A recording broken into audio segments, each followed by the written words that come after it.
քրիստոնեությունը եկավ եւ ի տարբերություն հեթանոսության առաջարկեց մարդ եւ Աստված հարաբերությունների միանգամայն այլ մոդել հանկարծ մարդը որը աստվածների ստրուկն էր եւ ստրուկի հանգամանքի մեջ էր ու գոնե թե հելենիստական ընկալումներով հելենիստական իսկ այդ ժամանակվա Հայաստանը հելենիստական պետություն էր եւ ինչքան էլ այսօրվա վայ հեթանոսները ինչ որ հիմար բաներ խոսեն փաստը մնում է փաստ մենք հելենիզմի մեջ հելենիզմի մաս կազմող պետություն էր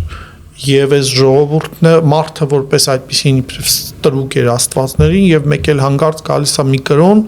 որը մարդուն ասում է դու որդեգիրն ես Աստծո այ Քրիստոսով դու դառնում ես որդեգիր Աստծո եւ ժառանգակից Քրիստոսի